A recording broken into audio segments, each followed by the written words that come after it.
Le premier gala de 2026 est enfin à nos portes. UFC 324 ce samedi en direct de Las Vegas. À l'enjeu, le championnat intérimaire des poids légers entre Justin Gaethje et Paddy Pimblett. À quelques jours de l'événement, on a la chance de s'entretenir avec Paddy de Paddy. Paddy, merci énormément de prendre le temps. Comment ça va? I'm good, mate. Thanks for asking. Hope you well. I'm very good. Very excited about this fight as well. Your first title fight. It's fight week now. So, how do you feel right now ahead of the big fight? Feel great. Cannot wait to get in there and beat Justin Gage up. It's a UFC title fight's been a long time coming. I've been training now for over half my lifetime. And when I first walked in the gym when I was 15, I said I was going to be a UFC champion. And I'm about to make that happen. Nearly 16 years to the day that I started training.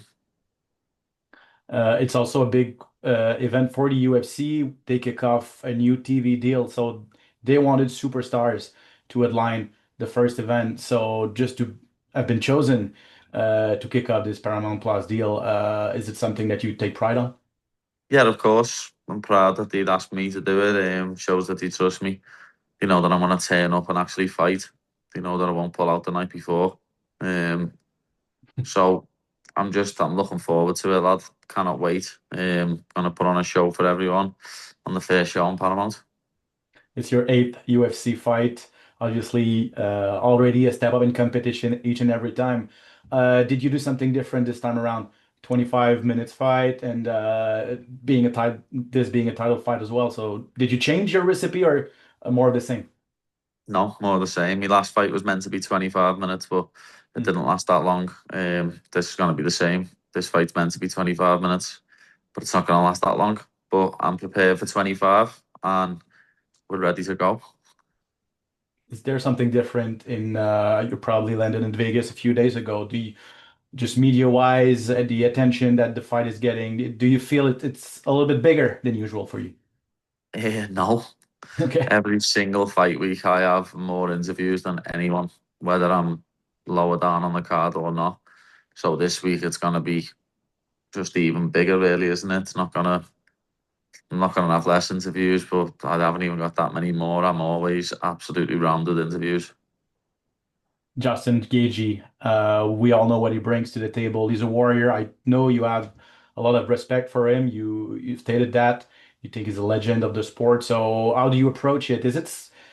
I don't know, is it somewhat scary to face a guy like that, a guy you know is gonna be standing and banging in front of you? No, never scary.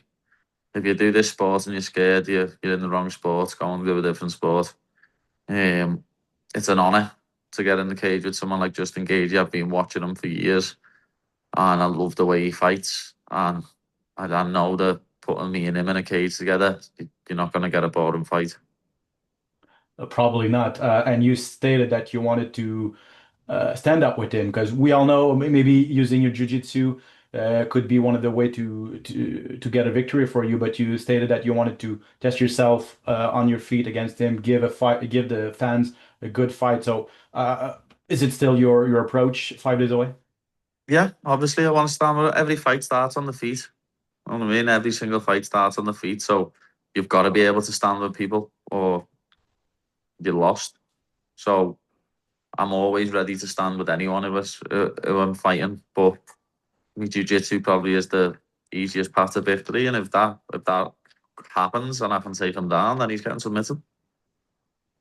He he was asked and he talked about retirement at some point. He said he's near closer to the end than he is from the beginning, obviously. But when you hear that, do you tell yourself, wouldn't it be something to send a guy into retirement? Does it cross your mind?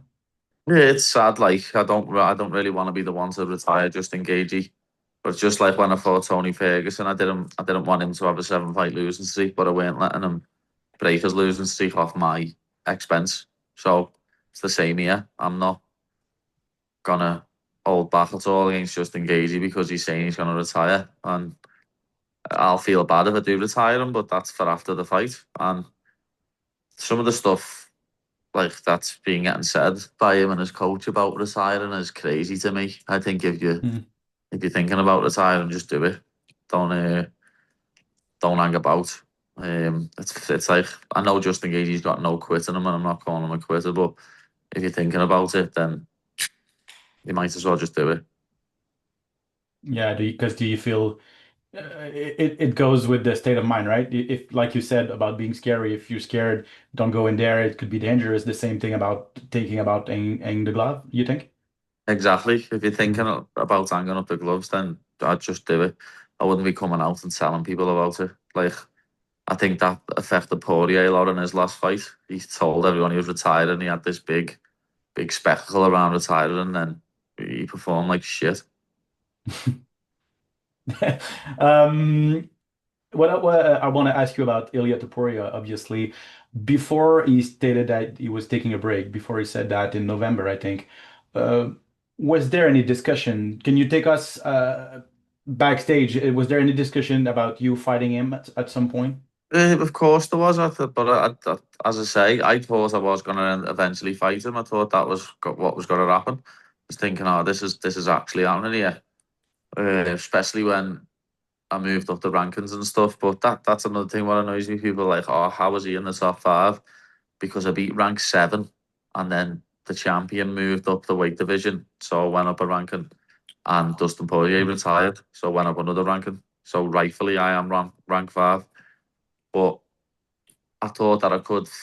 Ilya was next. We had a little week or two preparing for Ilya, working little bits for him. But then obviously he come out and said that he's not fighting in January, and I got told I was fighting Justin Gaethje, and I wanted to fight Justin Gaethje in October on the Abu Dhabi card, but it never ended up materialising. He said he wasn't going to fight me, and then Hmm. obviously now there's a belt on the line. He said he wants to fight me, so I've already got that one up on him already. He turned me down. He didn't want to fight me, so I think he knows in the back of his mind that I will beat him. Oh, interesting. I didn't know that you two were there was this negotiation between you and Justin at that time. But were you somewhat disappointed when Ilya said that he wouldn't be fighting for the time being? Yeah, of course. I want to be the first champion of the lightweight division since Conor McGregor to actually take the belt off the champion. Hmm. Since then, it's always been a vacant belt. Not one person has won the belt off a champion since Conor McGregor beat Eddie Alvarez, and I want to be the first one. You alluded to it. People are a lot of reaction about you getting chosen for a title fight. Some people agree, some don't. Do you read the comment? Do you hear them? Is it hard to just not listen to them? Of course, you read the comments, you see it all. But people have been chatting shit about me for years, lad. This is nothing new. I'm used to it. Ever since I was an amateur with a skinhead, no hair, braces, people have been talking shit about me. So this is literally normal. I'm used to it. I take it all in my stride, and I use it as fuel to the fire. Right. So you could have the opportunity to shut a lot of people up, right, this Saturday and use that as a motivation. That's what I do every single fight, lad. Every single fight, I shut people up, and that's what I'm gonna do again on Saturday night. And would you like to prove Michael Chandler wrong? Because I don't know if you saw this one, but Yeah, I've seen him he's pick Gagey, but that's just the old guard for you, though. The old guard pick the old guard. You don't like it when the newer generation come in and start beating them all up. But like Dustin Poirier and Gagey, I think both picked Chandler against me, and look how that went. You know what I mean? As I say, the old guard always back each other. The people who fought each other back each other because they want to make themselves look better. When Michael Chandler went life and death with Justin Gagey, he won 29-28. You know what I mean? He won 2 rounds to 1. I absolutely decimated Michael Chandler for three Mhm. rounds. I had him leaving the cage looking like a different person. He's still got scars on his face now. That's probably why he's picking Justin Gagey. Before I let you go, just one last thing. What would be a perfect 2026 for Paddy the Baddy? Dream Uh, year. Come in, knock Justin Gagey out, finish Justin Gagey. Um, Come back mid-year around International Fight Week, beat Ilya Topuria, finish him, and then towards the back end of the year, beat little posh boy Armin, or the winner of Max Oliveira beat another legend or this little bitch ass that doesn't shut the fuck up. That would be amazing. Best of luck this weekend. I can't wait to call this fight here in Quebec. Thank you very much, Paddy, and take care. You're more than welcome, fella. See you later. Voilà pour les commentaires de Paddy Pimblett qui est excité bien sûr à l'idée d'être en finale de l'UFC 324. C'est un rêve devenu réalité. Il a commencé à s'entraîner en arts martiaux mixtes à 15 ans. 16 ans plus tard, il obtient finalement une chance en combat de championnat. C'est son rêve. Rien n'a changé dans sa préparation. Il est sur une séquence de 9 victoires, donc ne veut pas changer une formule gagnante. Ne ressent même pas une différence au niveau de l'attention qui lui est apportée. Il dit peu importe le gala auquel je prends part, je fais toujours partie des combattants les plus sollicités en entrevue, donc ça ne fait pas énormément de différence cette fois-ci que je sois en finale avec une ceinture à l'enjeu. Paddy a hâte d'affronter Justin Gaethje, un véritable guerrier pour qui il a énormément de respect. Je lui ai demandé s'il avait un peu peur quand même, parce qu'on le sait que peut-être assez violent, Justin Gaethje. Il dit pas du tout. Si vous avez peur en entrant dans la cage, c'est que vous ne faites pas le bon sport. Il a plutôt énormément de respect pour le vétéran Gaethje. Il ne veut pas l'envoyer à la retraite, par contre. On sait qu'à 37 ans, Gaethje en a parlé dans ses entrevues.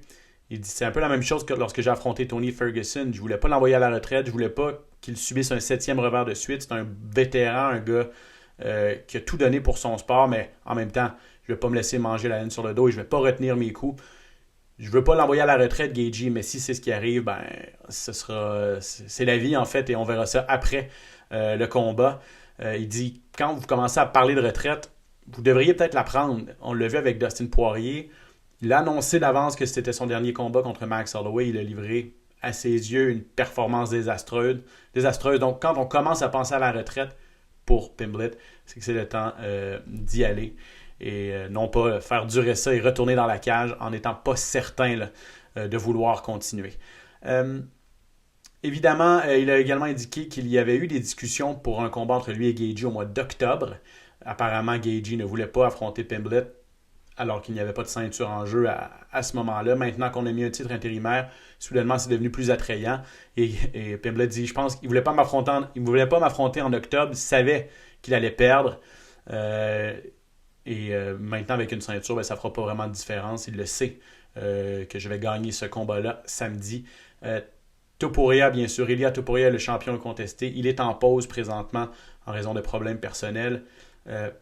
Pimblett aurait bien sûr voulu en découdre avec le champion espagnol. Il dit, je vais battre Gaethje ce samedi.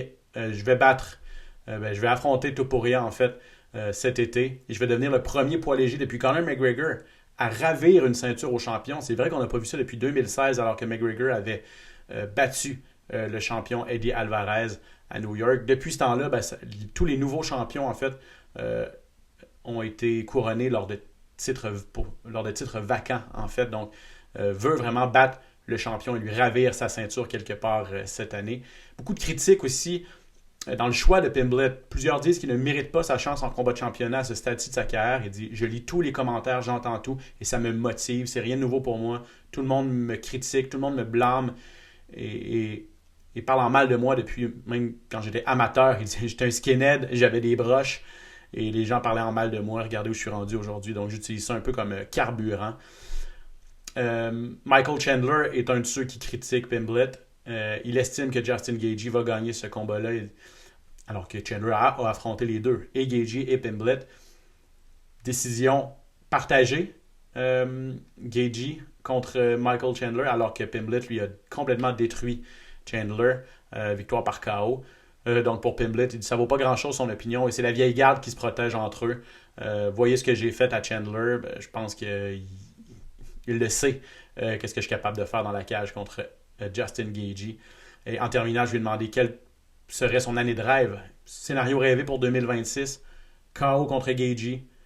Victoire contre Ilia Topuria cet été. Et en fin d'année, affronter soit Arman Tsarukyan, on sait qu'il y a une bonne rivalité entre les deux, ou le gagnant entre Charles Oliveira et Max Holloway pour la ceinture du dur à cuire. Bref, beaucoup d'ambition pour Paddy Pimblett à l'aube de ce premier combat de championnat pour lui. UFC 324 s'est présenté ce samedi en direct de Las Vegas. Notez bien l'heure, ça change cette année. Carte préliminaire, 19h sur TVA Sport 2 et la carte principale, 21h sur Indigo.